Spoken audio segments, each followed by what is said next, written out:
Bienvenidos a la sección número 9 de la serie La Doctrina Bíblica de la Perfección Cristiana, con el tema Si decimos que no hemos pecado. Decíamos que ¿por qué es imposible caminar en las tinieblas y al mismo tiempo estar en comunión con otros? Porque sencillamente eso es una realidad. No se puede estar en comunión con otros y a la vez caminar en tinieblas, porque solo podemos estar en comunión con nuestros hermanos cuando estamos en Cristo, y en Cristo no hay tinieblas. Es decir, o estamos en Cristo y por ende en comunión con los otros hermanos, o andamos en tinieblas y en tal caso la mutua comunión es imposible. Ambas cosas no pueden suceder al mismo tiempo. Quien enseña que sí pueden darse ambas cosas al mismo tiempo, está diciendo Juan aquí, es mentiroso y hace a Dios mentiroso, porque Dios dice que tal cosa no es posible. Otro ejemplo, 2:4, primera de Juan 2:4. Este es muy claro también. En cuanto a contexto de primera de Juan 1:10 se refiere. El que dice, yo le conozco y, recuerden que ese era sinónimo de ¿qué?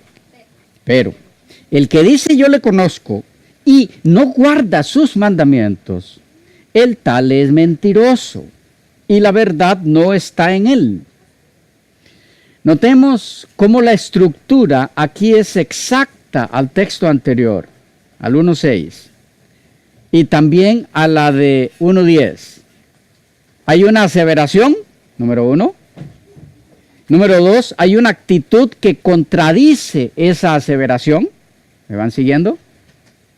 Y número 3, el estado de mentiroso en el que cae el autor de esa aseveración inicial. Un ejemplo más, 2:9.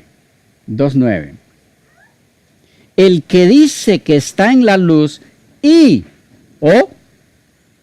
pero el que dice que está en la luz y aborrece a su hermano está todavía en tinieblas. ¿Notamos la misma estructura? Hay una aseveración, ¿cuál? Está en la luz. Hay una actitud que la contradice a esa aseveración, ¿cuál es? Aborrece a su hermano. Y número 3, hay un estado de falsedad al que es conducido el que hace esa aseveración mentirosa. Con esto en mente, acerquémonos entonces un poco más ahora a Juan 1:10. ¿Qué es lo que hay en este texto? ¿Quiénes son los señalados allí como haciendo mentiroso a Dios? Ahora con todo esto que hemos visto. De mucha importancia es recalcar aquí que no existe forma de dar una interpretación apropiada a Juan 1:10 si desligamos y separamos su contenido de los versículos anteriores y los que le siguen. Hacerlo es descontextualizar esa sección bíblica, es separarla, desgajarla de su contexto inmediato. Y a partir de ahí, hacer decir al texto lo que cada quien desee que diga. Y se puede hacer.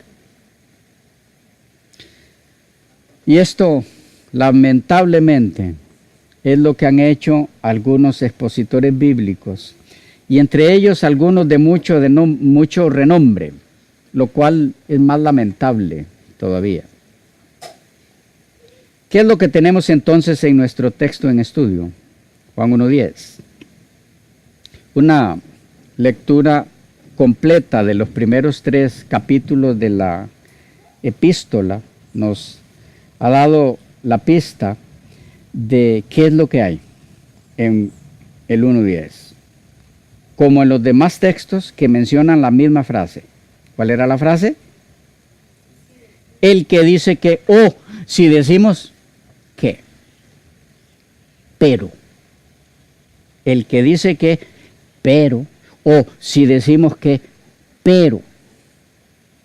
No es otra cosa esto que una reprensión a algunos que pretendían vivir de una forma, pero lo hacían de otra. Profesaban una vida cristiana sin ser cristianos. Pretendían andar en la luz mientras vivían en las tinieblas. Pretendían conocer al Señor mientras vivían transgrediendo su ley. Profesaban andar en la luz mientras aborrecían a su hermano. ¿No es esto una total contradicción? Lo que se daba en la vida de estas personas. ¿No es esto en la vida de un profeso cristiano hacer a Dios mentiroso y no andar en la verdad? Por supuesto que sí. En otras palabras, vivir ese tipo de vida y al mismo tiempo decir que no hemos pecado es hacer a Dios mentiroso y no tener su palabra en nosotros. ¿Vamos captando el punto? ¿Podemos verlo un poco más claro? ¿Dónde está en Juan 1:10 el tema de la perfección cristiana como tal? Para utilizarlo como un texto en referencia a eso. No, ese no es el tema de Juan 1:10. Por supuesto que la involucra, pero Primera de Juan 1:10 no es un texto para definir un tema como la perfección cristiana, no lo es. Usarlo en ese contexto es un acto desesperado de algunos intérpretes, o lo que es lo mismo, es una falacia exegética. Es en todo el sentido de la palabra sacar el texto de su contexto para hacer decir al texto lo que se desea que diga. Que la interpretación que estamos dando a nuestro texto es la correcta puede corroborarse con los comentarios de algunos expositores serios en este sentido al respecto. ¿Hay alguna mano? Vi por ahí. Ajá.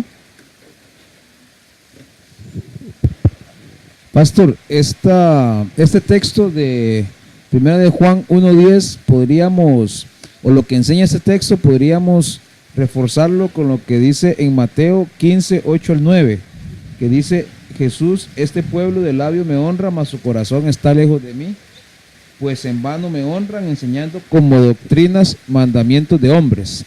Es en ese sentido que podemos también explicar, apoyar el texto, o el Señor Jesús está hablando en otro contexto.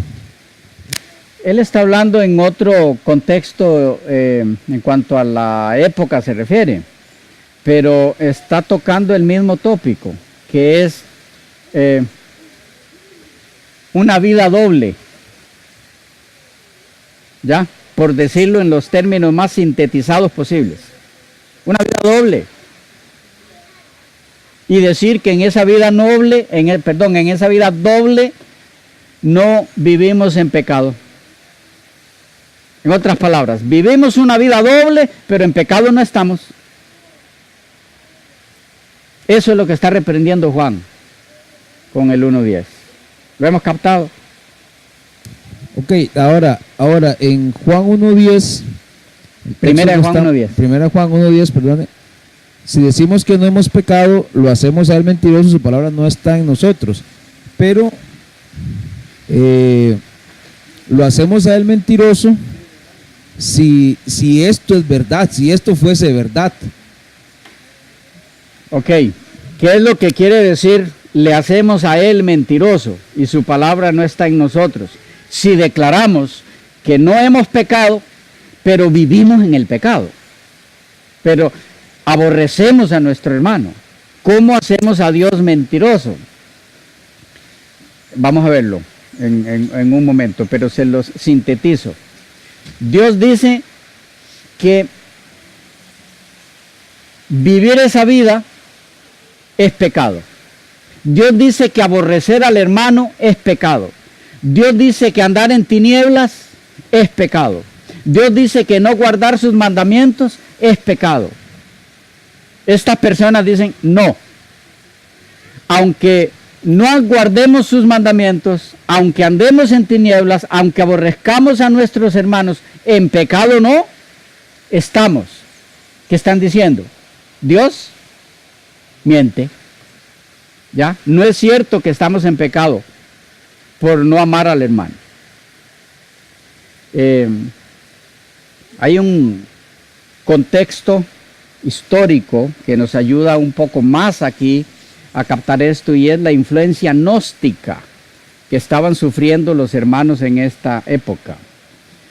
Los gnósticos enseñaban que Dios es luz y que ellos, al recibir el eón, las emanaciones del Dios a quien ellos llamaban Dios, entonces ellos también eran luz. No importa la vida que vivieran, porque al fin y al cabo recuerden que era el concepto gnóstico de que todo lo que es materia es malo. Lo que es bueno es el espíritu. Y dentro del concepto de que todo lo que es materia es malo, había dos líneas. La línea que decía que como todo lo que es materia es malo, entonces no hay que dar satisfacción al cuerpo. Y por eso está la línea gnóstica que impedía a sus miembros casarse, porque en el matrimonio hay satisfacción del cuerpo, satisfacción sexual. Pero también está la otra línea gnóstica que enseñaba que como lo que se haga con el cuerpo no importa porque eso es materia, no tiene nada que ver, lo importante es lo que se haga con el espíritu. Entonces, satisfacer todo deseo del cuerpo, por impropio que fuera, no tiene importancia, no es ni bueno ni malo, o sea, cada quien puede hacer lo que quiera con su cuerpo. Entonces ellos decían que no importa cómo ellos se comportaran, ellos vivían en la luz, y que no se podía decir de ellos que vivían en la luz que estaban en pecado, porque ellos vivían en la luz de las emanaciones del Dios a quien ellos servían, el pleroma. Y esas influencias estaban tratando de afectar a los hermanos a quienes Juan escribe. Entonces él reprende eso de inmediato y les dice, no, mucho, extremo, cuidado con eso. No se puede andar en la luz y aborrecer al hermano. No se puede andar en la luz y violar los mandamientos de Dios. El que dice que le ha conocido y no guarda sus mandamientos es mentiroso. Ven ahora por qué es que dice eso. ¿Qué es lo que él está atacando? Y entonces en relación a 1:10, los que dicen que no hay pecado en ellos, los que dicen no hemos pecado, pero lo que se mira en sus vidas es que están en tinieblas, aborrecen a sus hermanos, hacen a Dios mentiroso porque Dios dice que ese tipo de vida es pecado. Y ellos dicen, no hemos pecado por eso. ¿Captamos por qué hacían mentiroso a Dios? Por otro lado, la palabra de Dios enseña que todo ser humano, a excepción de nuestro Señor Jesucristo, ha pecado. Al decir ellos, no hemos pecado, ¿cómo están haciendo a Dios? Mentiroso, porque Dios dice, sí, todos han pecado. Ellos decían, no hemos pecado, porque el concepto que manejaban de pecado era otra cosa. ¿Estamos captando? Noten cómo lo expresan este contexto y esta problemática algunos expositores serios. En el material en PDF que pueden buscar en nuestra página, allí encontrarán la correspondiente bibliografía de esto para no estarle dando mucho autor y libro y página y todo eso, que es un poco tedioso. Solo leo las declaraciones de ellos. Dice uno de ellos, para que la sangre de Jesús nos purifique de todo pecado, verso 7, comentarios al capítulo 1 de Primera de Juan. Es necesario que cada uno de esos pecados sea reconocido y confesado en humilde arrepentimiento. El apóstol se dirige a cristianos que ya andan en la luz y están en comunión con Dios. Sí, cegados sobre sí mismos, sobre la naturaleza del pecado y las condiciones de la verdadera santidad, se imaginan haberla alcanzado, se engañan a sí mismos. El verso 8, hacen a Dios mentiroso pues él declara todo lo contrario en el verso 10. No tienen ni la verdad ni su palabra en sí misma. Versos 8 y 10. ¿Por qué? Por la vida que estaban practicando y sin embargo diciendo que estaban en la verdad. Otro de los comentadores dice: al igual que los falsos maestros contra los cuales escribe Juan, nosotros podemos afirmar tener un conocimiento salvador de Dios, pero si nuestras vidas no muestran semejanza moral a Dios, nuestra afirmación es falsa. Si por el contrario nuestras vidas se caracterizan por la santidad, confirmamos a través de ellas nuestra aseveración de que tenemos una relación salvadora con Él. Otro de ellos, Guillermo Barclay, ha dicho esto de los versículos 8 al 10. Así pues, Juan condena al hombre que pretende estar adelante en conocimiento y en vida espiritual, a tal grado que el pecado para él ha dejado de tener importancia. O sea, él está en un nivel tan elevado que el pecado no lo puede alcanzar. Ya, el pecado no es asunto problemático para él, no es tema para él. Él condena al hombre que elude la responsabilidad por su pecado, al que sostiene que el pecado no tiene efecto sobre él, o sea, que no lo puede afectar. Él condena al hombre que ni siquiera ha comprendido nunca que es pecador. La escena de la vida cristiana es, primero, comprender nuestro pecado y después ir a Dios por ese perdón que puede borrar el pasado, por esa limpieza que puede hacer nuevo el futuro. Es importante tomar en cuenta aquí, hermanos, que lo que Juan está atacando es la influencia gnóstica en cuanto a su concepto luz-tinieblas, como les mencionaba hace un momento, que estaba intentando infiltrarse en la iglesia a la cual Juan escribe. Sobre este particular, W.L. Hendricks, en su comentario a las epístolas de Juan de Casa Bautista de Publicaciones, aporta que la antigua religión persa del zoroastrismo había erigido un sistema teológico completo sobre el dualismo de las tinieblas y la luz. Los gnósticos usaban extensamente la idea de la oscuridad y la luz para dar a entender que sus conceptos sobre el mal y el bien. Juan también estaba interesado en esta idea, pero en la línea correcta. Su breve declaración ha llegado a ser básica para el cristiano. Con frecuencia nosotros citamos la frase Dios es luz, sin una reflexión profunda de su significado. Sigue diciendo este autor: sin embargo, Juan no aceptó el modo gnóstico de ver a Dios como luz. Si podemos reconstruir la posición de sus oponentes a partir del énfasis de esta epístola, muy bien podemos asumir que los ilustrados gnósticos no sentían obligaciones éticas. Ellos decían, en efecto, Dios es luz y nosotros somos de Dios. En consecuencia, nosotros somos luz. Así no, contestó Juan. Dios es luz y solo Él es luz. No hay ninguna tinieblas o mal en Él. Por eso no debiera haber tinieblas, mal, en los que son de Dios. La confesión cristiana implica su misión cristiana de vivir vidas santas y sin tacha. La teología y la ética son dos lados de la misma moneda. Y termina diciendo, Juan respondió a los gnósticos, a los antiguos y a los modernos. ¿Pretendéis tener cosas en común con Dios? ¿Pretendéis ser hijos de Dios? ¿Pretendéis que la luz os ha iluminado?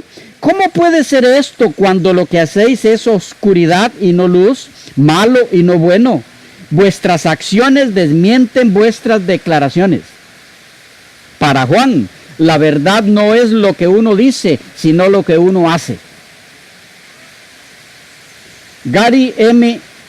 Burke, en Cartas de Juan de Comentarios Bíblicos con Aplicación, agrega que Juan desarrolla más a fondo sus objeciones contra los que afirmaban estar en la luz y tener una relación de intimidad con Dios cuando en realidad vivían en la oscuridad.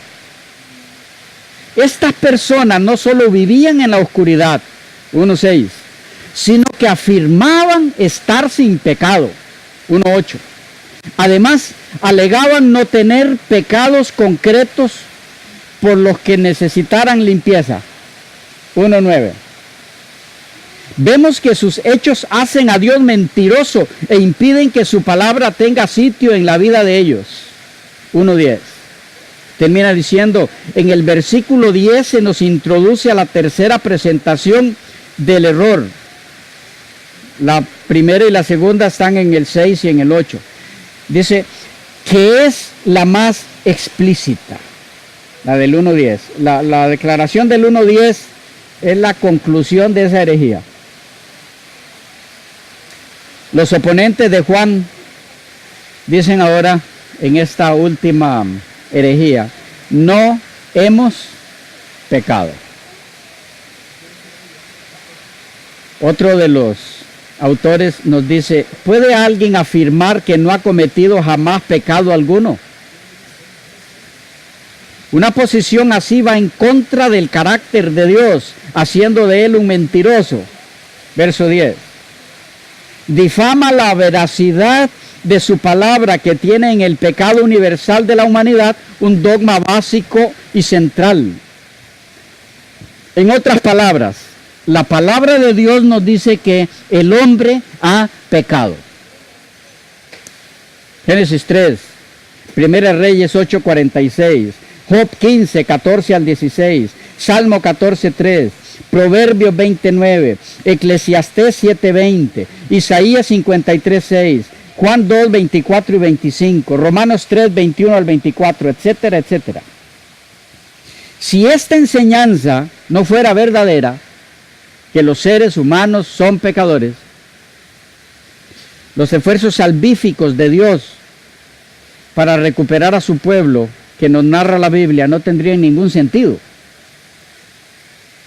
Así como dice el versículo 8 que la verdad no está en alguien que cree esas cosas, el versículo 10 dice que la palabra de Dios no habita en ellos. ¿Qué es lo que está diciendo? En el que dice que no es pecador, ¿por qué no está la palabra de Dios en él? Porque la palabra de Dios dice que sí es pecador. Que como ser humano es un ser que ha caído. Y estos señores decían, no hemos pecado. ¿Por qué? Por el concepto que manejaban de pecado. Por su parte, el nuevo comentario bíblico de la Casa Bautista de Publicaciones dice, comentando el verso 10, todo el trato que Dios tiene con los hombres parte de la base de que el hombre es un pecador y necesita salvación. Negar que uno es un pecador es hacerlo a él mentiroso. ¿Captamos ahora? En la forma negativa significa que su palabra no está en nosotros. En muchas partes de la Biblia la palabra tiene un carácter dinámico, es decir, cumple el propósito de Dios, según Isaías 55:11. Todo aquel que niega ser un pecador y que con esa actitud hace de Dios un mentiroso, muestra con ese hecho que la palabra efectiva de Dios no mora en él. A todo esto, ¿cómo entendió y explicó este texto en su contexto Elena G. de White? Algunas declaraciones de ella al respecto. Esta primera es de La edificación del carácter, de 1973, la edición, página 68. Dice, las epístolas de Juan están saturadas de un espíritu de amor, pero cuando él se enfrenta con esa clase de personas que quebrantan la ley de Dios y sin embargo pretenden estar viviendo sin pecado, noten qué personas eran, quebrantan la ley de Dios, pero dice, y sin embargo pretenden estar viviendo sin pecado, no vacila en amonestarlos acerca de su terrible engaño. Y cita Juan 1, 6 al 10. Esta próxima está en los Hechos de los Apóstoles, páginas 450 y 51. Miren en el espejo de la ley de Dios los que se sienten inclinados a hacer una elevada profesión de santidad. Cuando vean la amplitud de sus exigencias y comprendan cómo ella discierne los pensamientos e intenciones del corazón, no se jactarán de su impecabilidad. Y cita 1 de Juan 1, 8, 10 y 9. Hay quienes profesan santidad, quienes declaran que están completamente con el Señor, quienes pretenden tener derecho a las promesas de Dios, mientras, ¿qué es este mientras? ¿Sinónimo de qué? Y o pero, ¿ok? Repito, hay quienes profesan, está continuando la declaración que leíamos, hay quienes profesan santidad, quienes declaran que están completamente con el Señor, quienes pretenden tener derecho a las promesas de Dios, mientras rehúsan prestar obediencia a sus mandamientos. Dichos transgresores de la ley quieren recibir todas las cosas que fueron prometidas a los hijos de Dios, pero esto es presunción de su parte, por cuanto Juan nos dice que el verdadero amor de Dios será revelado mediante la obediencia a todos sus mandamientos. Interesante. Entonces los que está refutando Juan aquí son los que enseñan que hay que guardar todos sus mandamientos. ¿Cómo? Sigue diciendo, no basta creer la teoría de la verdad, hacer una profesión de fe en Cristo, creer que Jesús no es un impostor y que la religión de la Biblia no es una fábula por arte compuesta. El que dice yo le he conocido y no guarda sus mandamientos, escribió Juan, el tal es mentiroso y no hay verdad en él, mas el que guarda su palabra, la caridad de Dios está verdaderamente perfecta en él. Por esto sabemos que estamos en él. Y ahí termina la cita. Síntesis de lo expuesto hasta aquí. Primera de Juan 1:10 es una reprensión a quienes enseñan que, número uno, que puede vivir en comunión con Dios una persona y a la vez caminar en las tinieblas del mal. Dos, que el ser humano no es pecador, que nunca ha pecado. Pregunto, enseña o da por lo menos la más mínima idea, primera de Juan 1:10, de que desaprueba Dios la enseñanza de que Él espera perfección de sus hijos. ¿Tiene algo que ver ese texto con eso? No. Todo lo contrario. El mismo Juan en la misma carta afirma, sostiene, insiste que los hijos de Dios deben romper a tal grado su relación con el pecado que lleguen a dejar de pecar, que es parte del contexto de nuestro texto en estudio. Primera de Juan 3, 8 y 9. El que practica el pecado es del diablo, porque el diablo peca desde el principio. Para esto apareció el Hijo de Dios, para deshacer las obras del diablo. Todo aquel que es nacido de Dios no practica el pecado, porque la simiente de Dios permanece en él y no puede pecar porque es nacido de Dios. Enseñar que primera de Juan 1:10, que con ese texto Dios desaprueba o condena la enseñanza de la vida sin pecado en los hijos de Dios, es colocar a Juan en abierta contradicción consigo mismo en su misma epístola.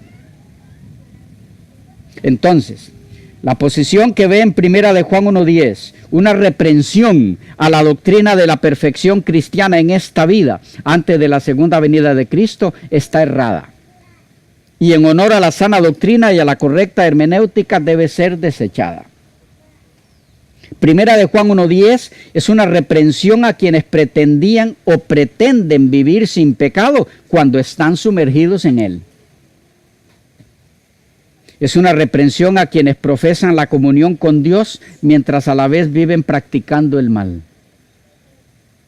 Es una reprensión a aquellos profesos cristianos cuyas vidas son una contradicción en sí mismas, y nunca es una reprensión a quienes anhelan y procuran que la gracia y el poder de Dios se manifieste en ellos, trayéndoles perfección en Cristo, ofrecida a ellos gratuitamente a través de la implantación de la naturaleza divina en sus vidas, para vivir en esta tierra una vida que refleje el carácter de Cristo.